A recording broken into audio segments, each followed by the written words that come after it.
अच्छा बाबूजी, बाबा हम भारतीय लोकगीत बिरहा गायक चंदन लाल यादव बनारस की धरती से और पार्टी के साथ में एक बिरहा छोड़त है। विश्वास बा कि आपके पसंद आई। कैसे मास्टर?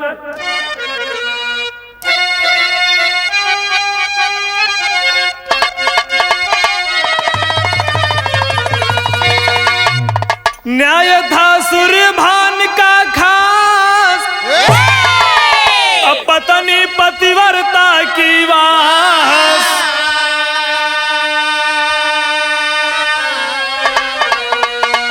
तब पहुँचे बीच सभा विद्वान मुनि एक खास।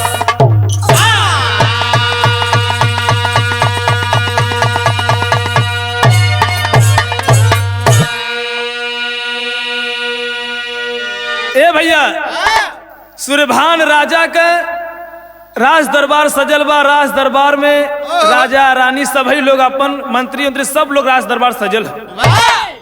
एक मुनिवर का प्रवेश भइल। मुनिवर जब प्रवेश भइल, राजा सम्मान के लिए बैठौले, पानी वानी पियौले।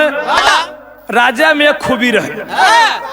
खूबी यह रहल कि आप गलती के लिए हम गलती कैले है तो अपने सजा न दे, पूछ ले कि तुम्हारे संग गलत हुआ है तो बोलो क्या सजा इसको सुनाया जाए। यही बात उनके अंदर खूबी रहल। मुनिवर का सेवा सत्कार कैले जाए लगना मुनिवर, तो बाबा बतावत हम का कहना। एक लाइन गीत हो।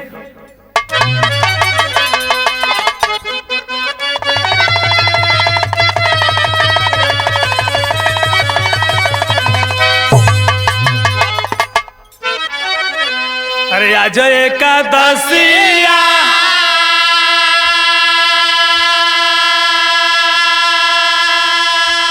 अरे बिहाने दुआ दसिया तेरसिया के ना।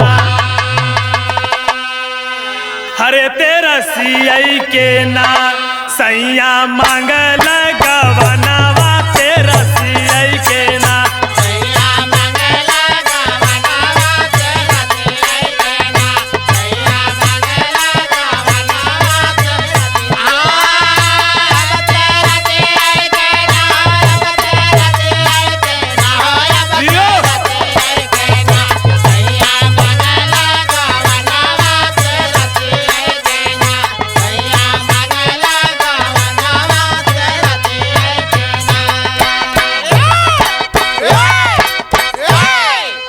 लेकिन भाव हो भैल का राजा पूछत हुअन कि आप तो विद्वान हुअन, आप गुनी आदर हुअन, बताव कि आखिर मौत के कर कब कैसे हो।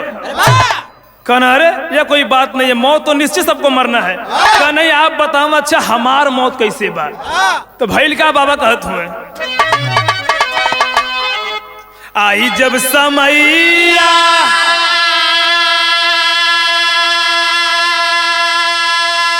अरे न लागी चातुरैया हेराई जई है ना।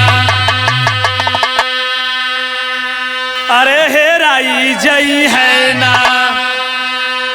ई है छोड़ी के सुगनावा पाराई जई है ना। ई है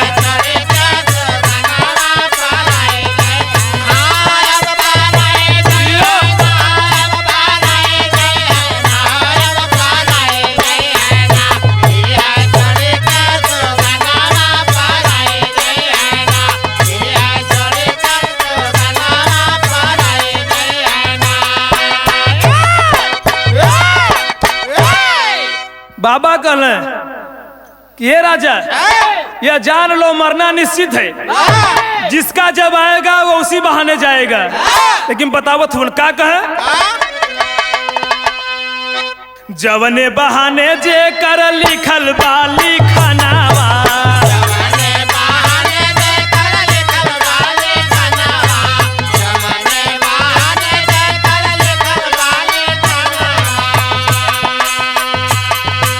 ओही रे बहाने जाना पड़ी है राजनावा।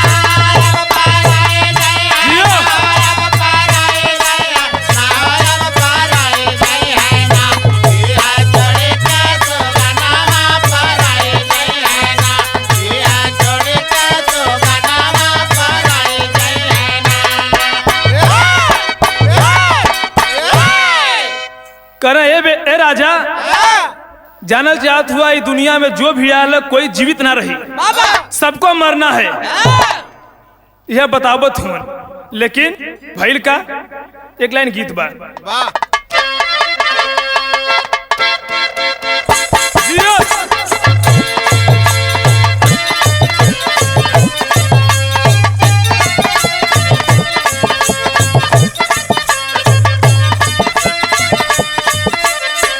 हमारे मास्टर साहब संकेत देते हुए का जला बहुत आते अखिया से झर झर लोर,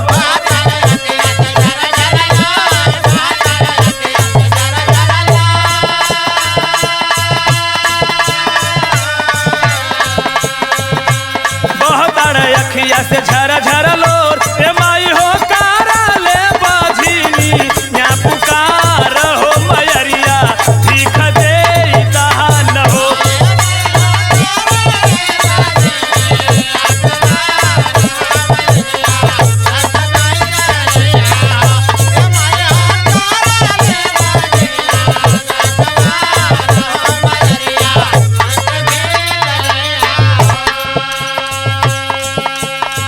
गीत बा। लेकिन भाव हो बाबा से राजा का कथुअन, बोले भूप बाबा से बचनिया कठोर,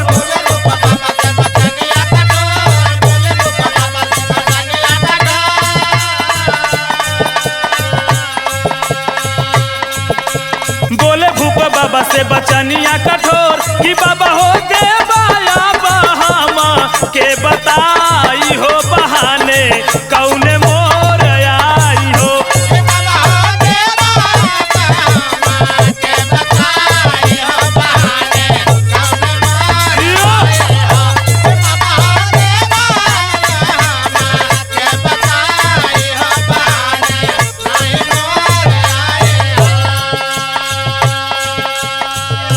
राजा साहब कहना है बाबा अच्छा इतना बताओ अच्छा हमार मौत कैसे बा, आप तो सब कुछ जाने में विद्वान हुए, हमार बताओ अच्छा हमार मौत कैसे हो। तो बाबा का कहना विधि के विधान में खौला न जनी डाला, मन नहीं भूप बाबा कहे तब संभाला,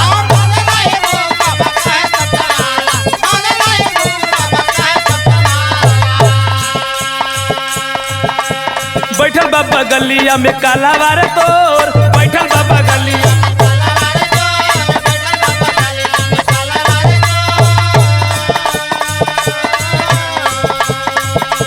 बैठल बाबा गलिया में काला वारे तोर, ए राजा हो गई है रानी सर आ लगाई हो बहाने कौने मोर आई हो,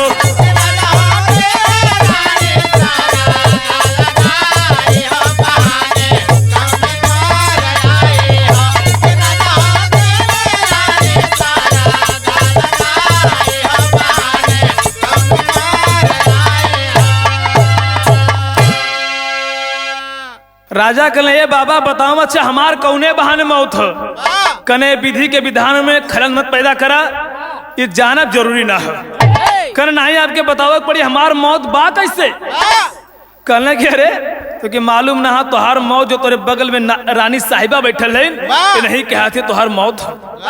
अरे बाप रे बाप, जब इतनी बात बतौलियन बाबा के बात सुन के रानी साहिबा थर थर कांपत थे, रे हम तो एक पतिव्रता नारी ऐसा हम कर ही ना सकी, लेकिन सच्चाई है का गीत है।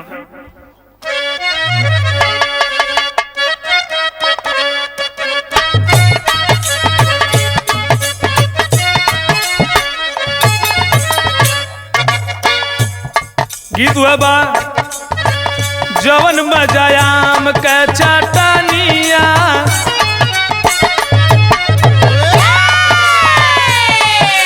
जवन मजायाम के चटनिया तवान सोआ धनिया में नाही, जवन मजायाम के चटनिया तवान सोआ धनिया में नाही, जवन मजायाम के चटनिया तवान सोआ धनिया में नाही, जवन मजायाम के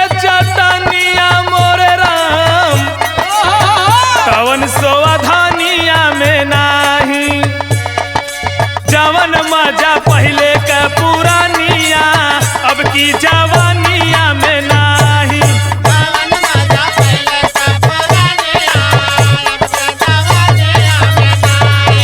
जवन मजा पहले का पुराने अब के जवानिया में नाए। एक लाइन और बतावा ना लोग। हरे जवन मजा पहले का पुरानी आए भैया, अब की जवानिया में नाही। जवन मजा राम के भजनिया कवन सारी दुनिया में नाही। जवन मजा राम के भजनिया कवन सारी दुनिया में यो! दुनिया में नाए। दुनिया में नाए, दुनिया में नाए। जवन सारी दुनिया में नाए। जवन मजा राम के भजनिया कवन सारी दुनिया में नाए। जवन मजा राम के भजनिया कवन सारी दुनिया में नाए।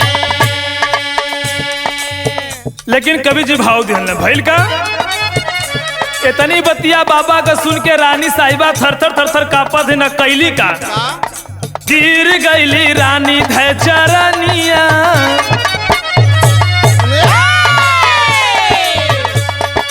गिर गईली रानी धै चरनिया कवन दिन पपीनिया बनाई। तेर गए रानी दल चरनिया कवन दिन पपीनिया बनाए। तेर गए रानी दल चरनिया कवन दिन पपीनिया बनाए।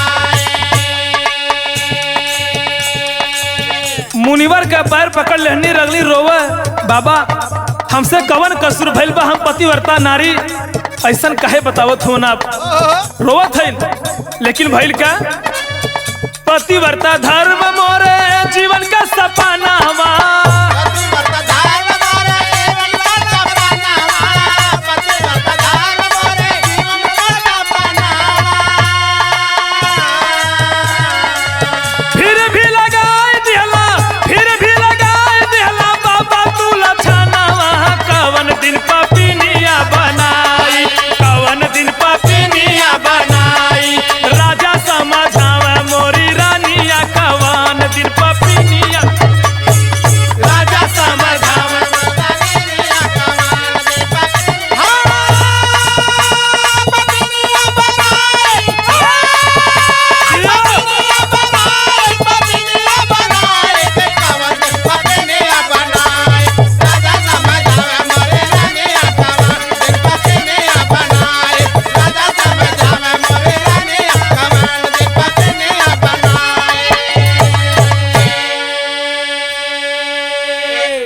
आंख में आंसू भर के बाबा के चरण पर गिर के रोवत है, बाबा ये कौन हमसे कसूर हो गई है। ये कौन दिन हमके पापिन बनाए जो अपने पति का हम हत्या करब या पति का प्राण ले। यह कह के रोवत थी लेकिन भले का लेकिन टेरी है कैसे।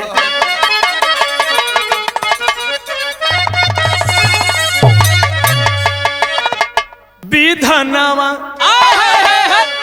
विधनवा विधि के तारब जबरी। अरे विधनवा विधि के तारब, हो विधनवा विधि के तारब जबरी। ठानी अटल प्रतिज्ञा रानी अपने मनवा, अरे हाँ मनवा, अरे हाँ मनवा।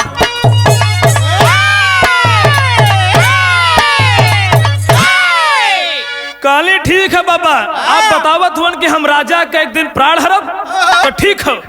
हम भी ठानत है कि हम पतिव्रता नारी है, कैसे ही हो सकला। लेकिन भइल का एक लाइन गीत बा, कौनो मेहरारू अपने मर्द के बतावत है। क्या बात है। अरे जब तू ही सैया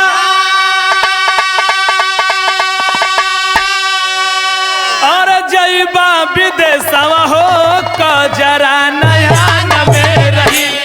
ई कजरवा नयन में रही। हमरा के कहा काली अइबा हो कजरा नयन में रही। हमरा के कहा काली अइबा हो कजरा नयन में रही। हमरा के कहा काली अइबा हो कजरा नयन में रही। लेकिन कवि जी भाव दिहल का दिहल।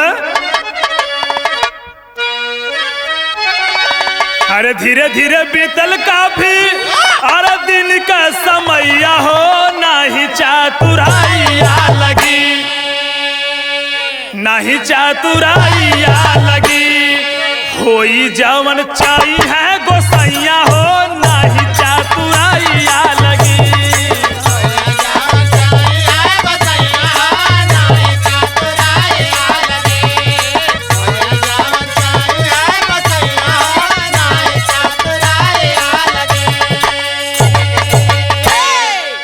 धीरे धीरे बहुत समय बीत गई, लेकिन देखा जो लिखल हो के होनी होए के हो भइल का। एक दिन कैली रानी मैं के कह पाया नवा,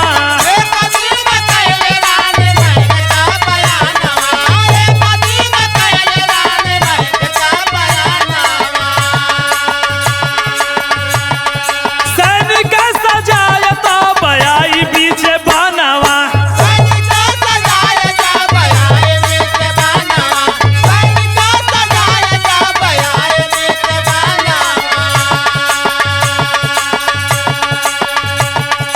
प्रेम में मगन प्रेमी मिले पीछे रहिया हो नाही चातुराइया लगी, नाही चातुराइया लगी, लहली काटवायु नटैया हो नाही चातुराइया लगी।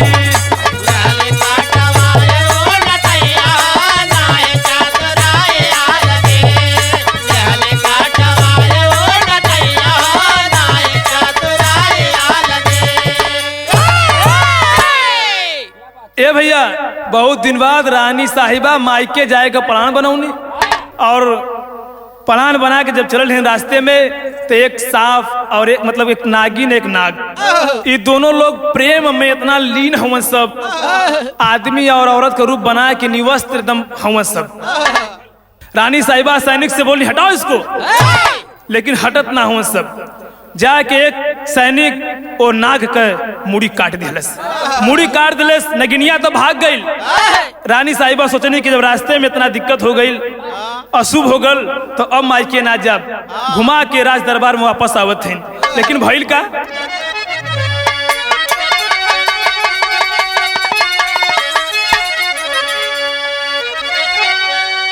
अरे छिपल बा औरत झाड़ी के अरे दर में नवा जनवा गाढ़े में, अरे छिपल बा औरत झाड़ी के दर में नवा जनवा गाढ़े में, अरे वापस आईली रानी तौने छनवा जनवा गाढ़े में।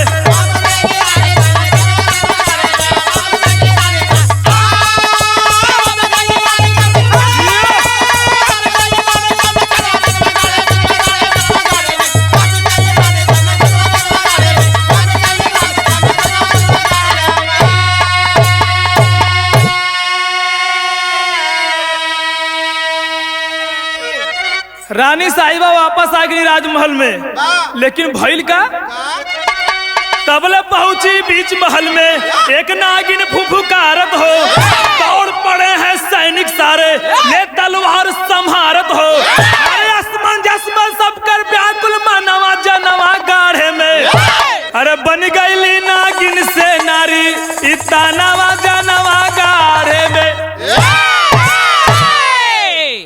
ए भैया रानी साहिबा राजमहल में आवत इन प्रवेश करत है, तब तक वही नगिनिया जो बच गई हल वो नगिनिया नागिन के रूप में आ गई राज दरबार में। सारे सैनिक तलवार कोई डंडा कोई गोजी लेके दौड़त है। तब तक जब राजा के पास गए तो एक सुंदर नारी बन गई, तो भइल का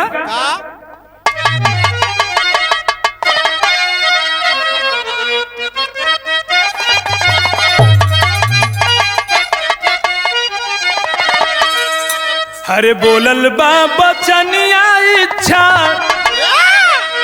अरे बोलल बा बचनिया इच्छा धारी हम नगिनिया राजा, तोहरे नगारी में भइल अन्याय,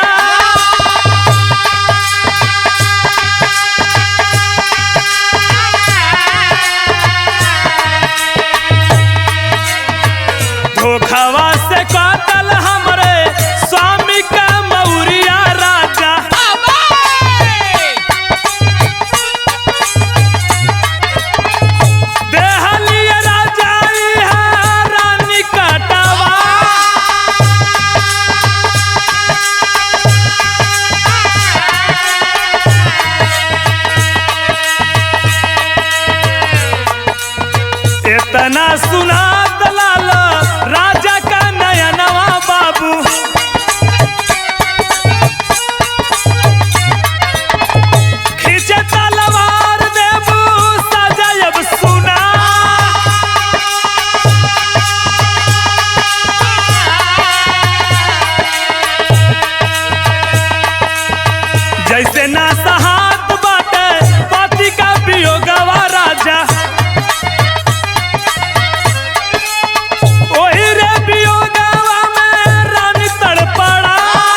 दरबार में पहुंच गई। राजा साहब पूछने कौन हो? हाथ जोड़ के लगल रोवे, कहा राजा साहब आपके नगरी में हमरे संगे अन्याय भल। कहना के गलत अन्याय? कहा आपका रानी साहिबा साहब, आपका रानी साहिबा। कहा क्या अन्याय है बताओ? कहना कि धोखे से हमारे पति के रानी गर्दन कटवा लेली। आंख में आंसू भर के रो के नागिन कहत हो। कहना क्या चाहती हो बताओ, तुम ही बताओ क्या इसके संग करें हम? कहा अरे राजा साहब हम जिस वियोग में तड़पत है वही वियोग में रानी भी तड़पल चाहिए। भैल का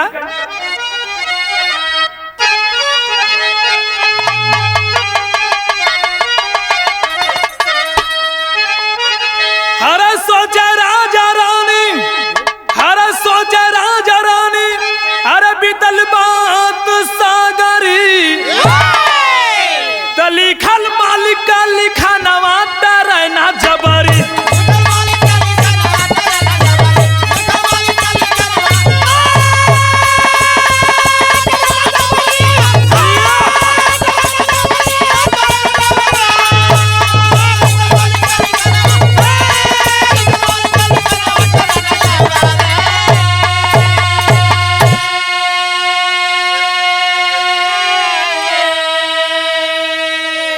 राजा रानी दोनों लोग बाबा का बात सोचे लगले कि जो बाबा कहले रहे ना आज उ दिन आ गई। भैल का राजा कहला कि अब तलवार उठावा, देरी ना करा, आज उ दिन आ गई हो। रानी साहिबा कहनी कैसे पतिवर कैसे? आपके इतना हम पूजा केनी, आपके अपने प्राण से ज्यादा आपके मानीला, कैसे कहतु हम तलवार चला दे?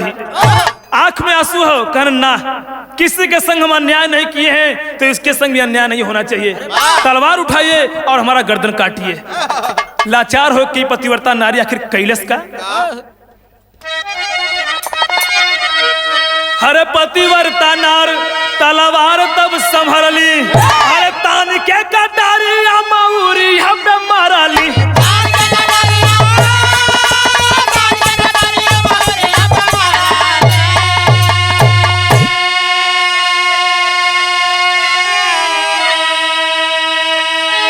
भैली सती संग में अरे पाती के बावरी, तो लिखल मालिक का लिखनवा तारायना जबरी। रानी साहिबा लाचार होकर राजा गर्दन काट दिली बाबू, और पति के संग में सती हो जाती है। लेकिन कह के पड़ल का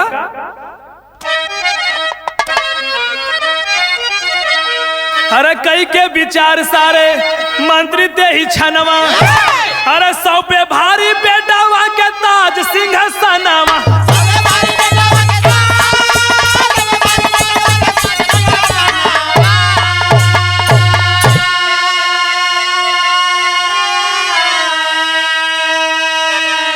गणेश बिहारी पारी अरे एक घारी, लिखल मालिक का लिखनवा तारायना जबरी।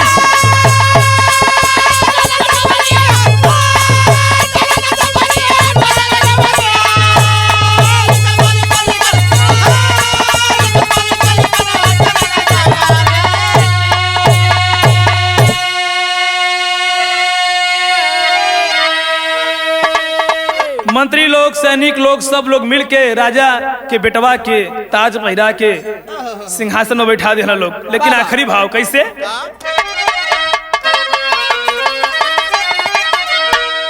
गुरु बिहारी, गुरु गणेश, गुरु रामलाल मोरबा का स्वर्ग बसे चंद्रिका कवि, अरे बच्चन का विजय पताका।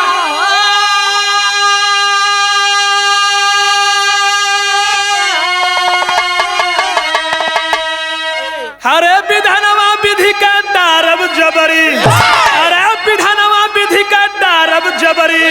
चंदन कवि महेंद्र बतलाव है पूरा नवा, विधानवा विधि का डारब जबरी।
बिटिया हो राम।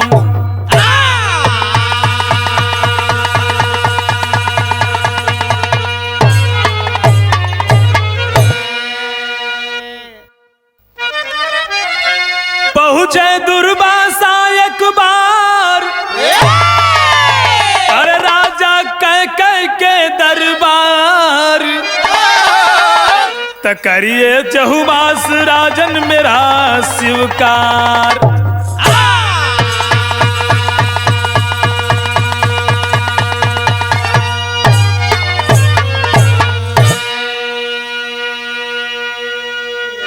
अच्छा बाबूजी, राजा कैकेयी के दरबार में मरकहवा ऋषि दिखाई रहने, दुर्वासा ऋषि मरकहा ऋषि रहने। कौनो कमी पावे कोनो त्रुटिया पावे तुरंत श्राप दे दे। हाँ ला पिया पिया वाला नहीं मर्दवा, श्राप भोगा वाला। हाँ नाहे कि भोगा वाला श्राप दे दे मतलब। ये मरकहवा ऋषि रहने। कैकेयी राजा के दरबार सजल, दरबार में राजा के मुनिवर पहुंचले, सेवा सम्मान भइल बैठल। कहना कि राजन मैं एक बात कहना चाहता हूँ। क्या कहल चाहता हूँ बताओ। राज दरबार में हम 4 महीना सेवा लेवल चाहते हैं। राजा अवाक हो गए कि अरे प्रभु आपका सेवा हम ना कर पाए, हमें क्षमा करिए। कहे कोनो त्रुटियां हो जाए, कोनो गलती हो जाए तब श्राप दे दी है, सब परेशान हो जाई, हमारे बस का ना कि आपका हम सेवा कर सकी। इतने बात राजा रानी अपने मेरे मुनिवर से कहत हुआ, दुर्वासा ऋषि से कहत हुआ। तो अब तक मात्र 10-12 वर्ष के बिटिया उनकर कैकेयी आई गई। जब आई तो भइल क्या तेरी हो।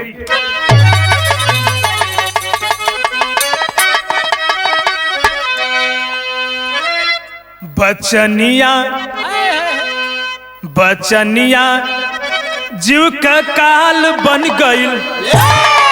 हरे बचनिया जीव का काल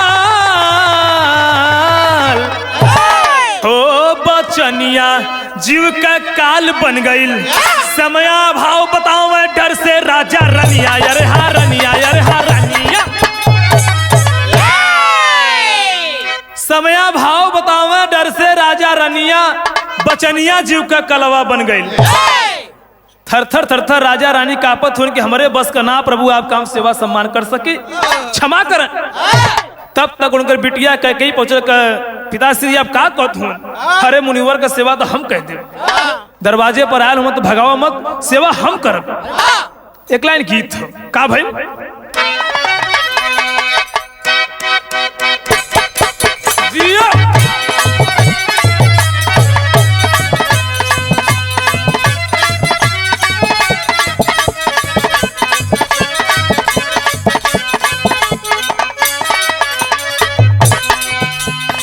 कौनो ननद अपने भौजाई से तंग है कि जवानी बढ़ौले बाड़ू 5 फीट, हमारे बस का ना कि हम गाच सकी। तू समझावत हो का कलस। ए भौजी हमारा से ना चोटी हई गछाई तब पकट काटवाई। ए भौजी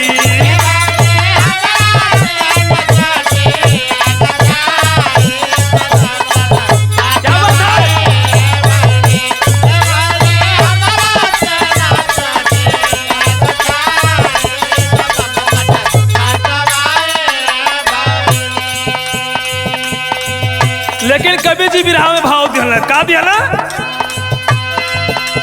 ए बाबू तबले गाइल कैकेयी आई हो करब सेवकाई।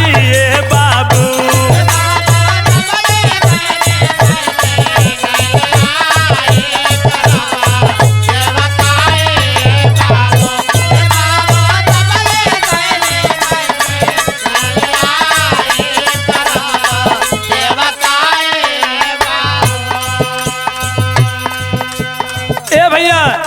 राजा कैकेयी के बिटिया कैकेयी आ गेल का पिताश्री दुर्वासा ऋषि के सेवा हम करब। राजा रानी अवाक हुए कि 10-12 साल का हमारी बिटिया कैसे सेवा करी। लेकिन सेवा करे लगल, सेवा करे लगल, धीरे धीरे धीरे धीरे 3 महीना बीत गई। 3 महीना के बाद का कहे, चौथा महीना में मात्र 4 दिन समय बचल रहल। एक दिन खिचड़ी बना के दुर्वासा ऋषि के परोसले हो, लेकिन कमी का केले चूक कई कैली न एक दीन कुमारिया।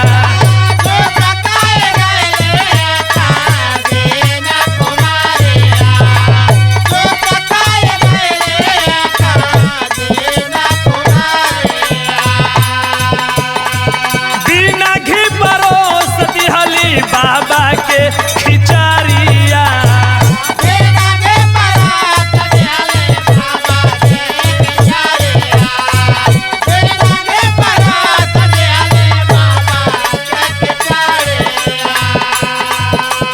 थरिया फेंकला देखा गईले कुसियाई हो करब सेवकाई ए बाबू।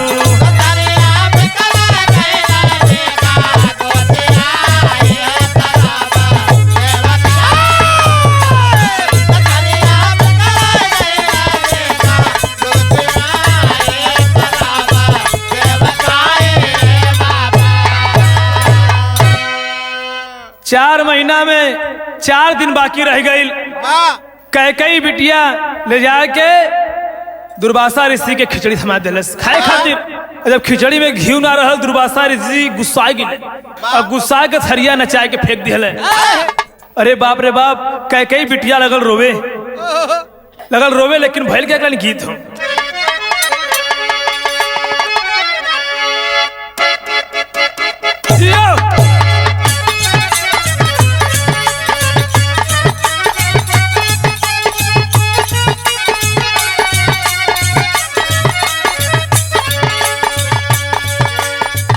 हमारे मास्टर साहब संकेत देते हुए मटका लेके घूम पड़ाई,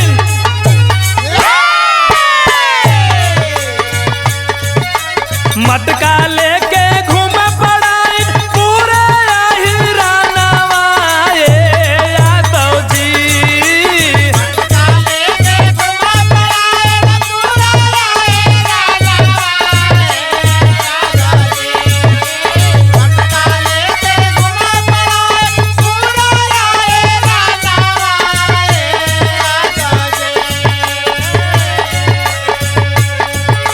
मटका लेके घूम पड़ाइन पूरे हिरानवा ए यादव जी। अरे ए यादव जी तनखी डाल दी जोरानवा ए यादव जी।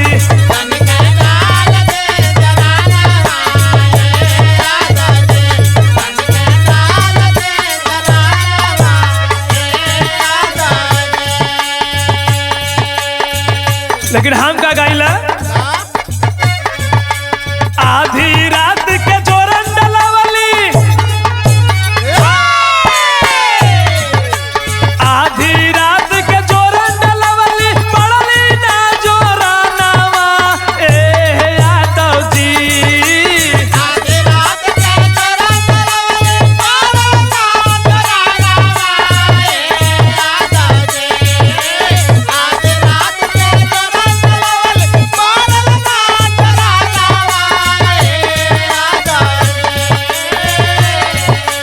आधी रात के जोरन डलवली पड़ली ना जोरानवा ए यादव जी।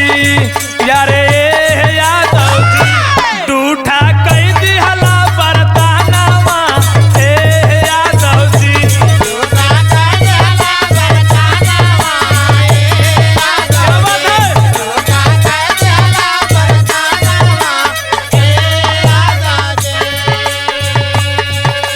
लेकिन कवि जी विरह में भाव दिहला का दिहला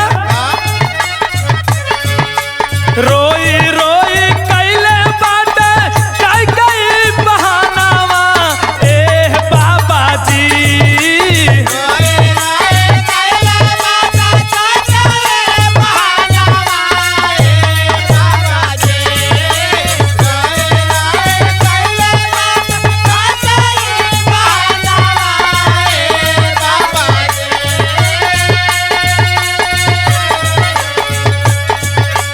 रोई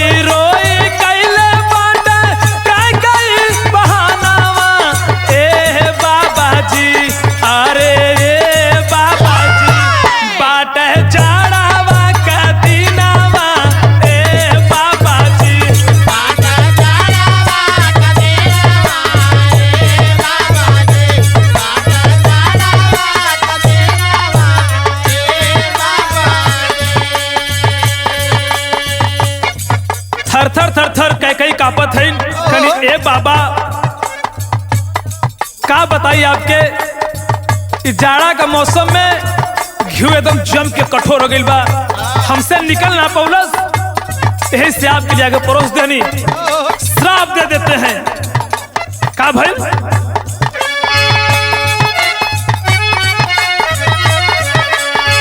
जम के कठोर घीवा अंगूरिया,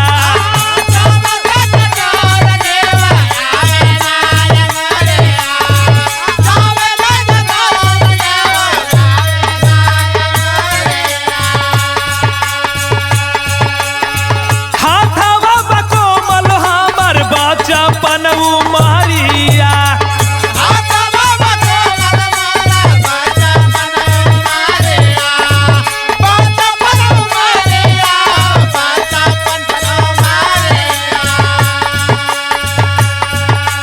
लोहावा का हाथवा बनाल तौने छानावा ए बाबा जी,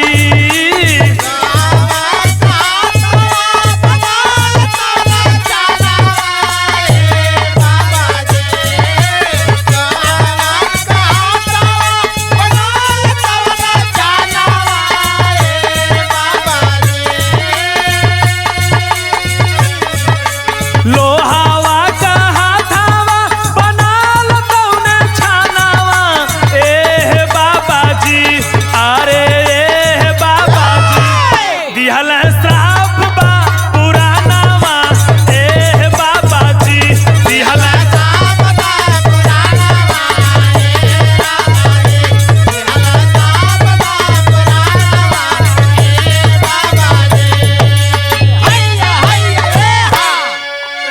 झरझर झरझर कई रोवत है। कहा मुनिवर हमार बचपन के उम्र हो, घी जम के कठोर हो गई, हमसे निकल ना पौलस, आप क्षमा कर। लेकिन दिखाई मरकहवा ऋषि रहने श्राप दे देना, जाओ तुम्हारा हाथ वज्र के समान हो गया, लोहे के समान हो गया। जब श्राप देना बाबू, श्राप तुरंत लग गई, कई का हाथ जो हो लोहे के समान हो गई। ये बात जब राजा रानी सुनला हो, दौड़ा रही ऋषि के पास और चरण में गिर के का कहना मास्टर,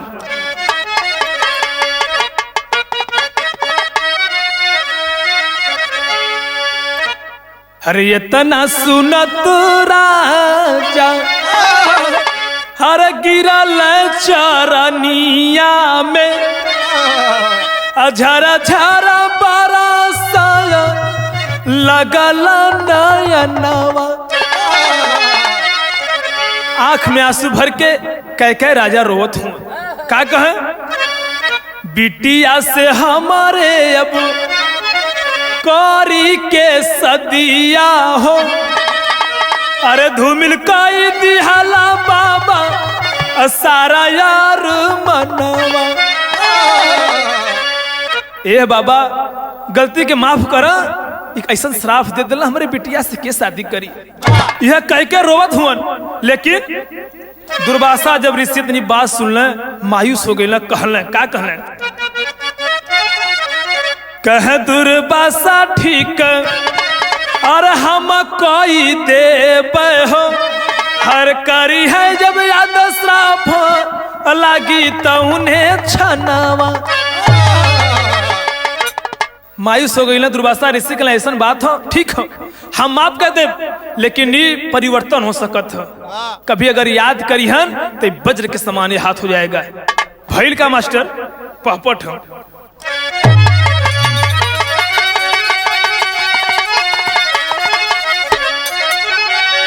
हर आगे का सुन ले भाई कहानियां दुनिया जान ले, हर आगे का सुन ले भाई कहानियां दुनिया जान ले, हर बन गई दशरथ की मझली रनिया दुनिया जान ले।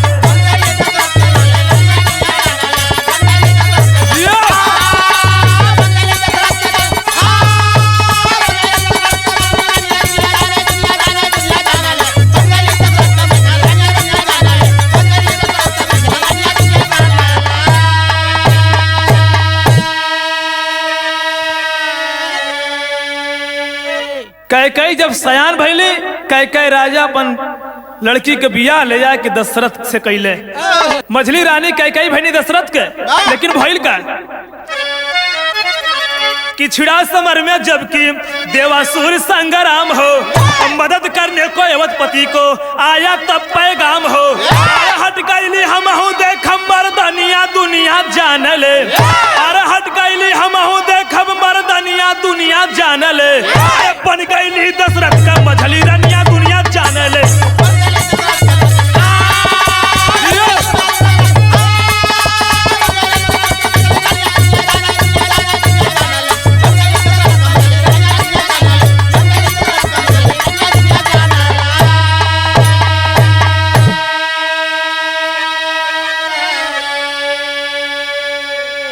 कई अयोध्या नगरी में है देवासुर संग्राम को जब उनके न्योता पटहल के दशरथ जी के एक लड़ाई में आपके साथ निभावे के है देवताओं के संगे सच के चलत हमारा सवार के कई करने की बड़ा प्रशंसा कर कि हम वीर है, आज वीरताई आपका हम देखल चाहते हैं।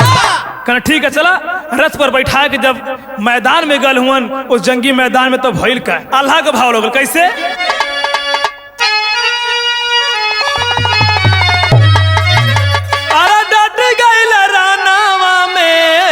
दोनों ओर से जवानावा, अरे सन सन बनावा चाला वाला जवान,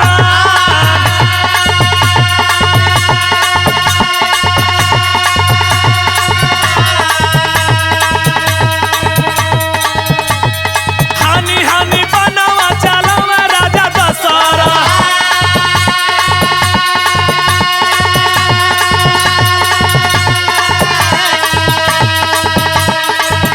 कटी मुड़ियन का लागल खरिहा,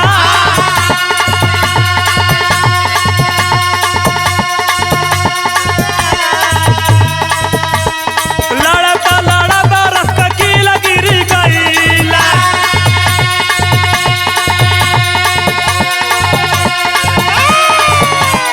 पड़ी गईला सजना का गाढ़ा में पारा,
कई रानी कहने कि हम भी देखल चाहत है कि का तोहरे अंदर वीरताई है। जंग मैदान में रथ पर सवार होकर कई चलनी, लड़ाई जब छिड़ गई रथ पर बैठल है अपने दशरथ पति के देखे खातिर कि का बाहुबल शक्ति इनके अंदर है। लड़ाई के मैदान में लड़ाई लड़त लड़त एक घटना घटे से बच गई, रथ का जो कील रहल गिर गई, चक्का लगल डगमगाए। कई का ध्यान जब पड़ल तो दुर्वासा ऋषि का श्राप फिर दोहरनी और अपने हाथ के वज्र का समान कई के वही रथवा की धुरिया में अपन अंगुरिया डलले है, पीछे से बैठ के डलले बाड़ी। यार राजा जो लड़ाई जीत के उतरने सीना फुलावत की अब रानी के दिखाई कि हमारे नियर कोई बा, आज जंग मैदान में हम जीत के आवत है, लेकिन जब उतरने तो रानी है ना है, रानी बा कहाँ। घूम के देखत हुआ तो रानी पीछे बैठ के वही धुरी में उंगली डलले बाड़ी, अवाक हो गई वाह, कहना मांग लो, दुनिया को तो मैं एक वरदान देता हूं, तुमको 2 वरदान है, तुम्हारे चलते मैं आज जीता हूं लड़ाई, 2 वरदान मांग लो। कई कलश ठीक है बड़ा मत, जब समय आए तक वरदान मांग ले, लेकिन भइल का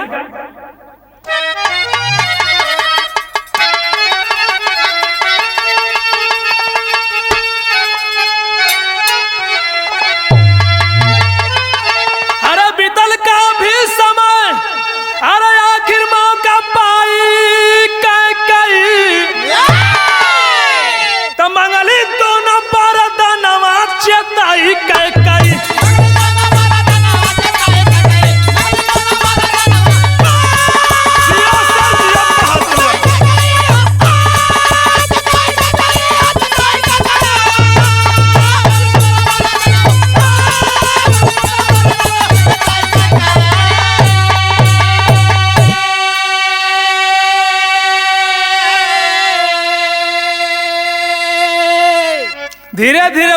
लगिल वरदान मांगे वाला। हाँ, भगवान राम के जब राज्य अभिषेक होखे लागल तो वही समय कई मंगलेश का मंगलस हाँ, पहले में मंगली अरे भरत जी के सिंहासनवा, अरे दूसरे में मंगली हमारे राम जी के बनावा।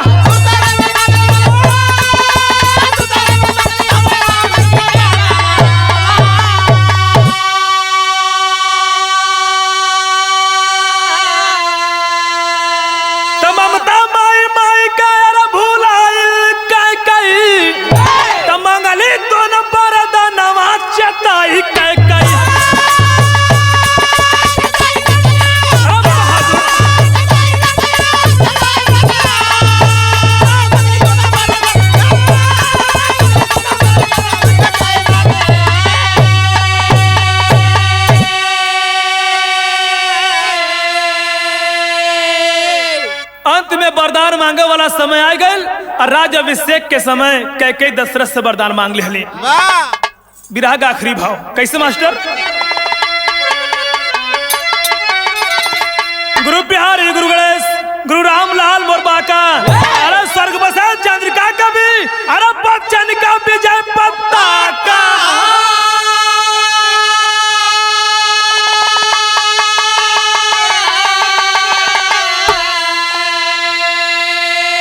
अरे बचनिया जीव का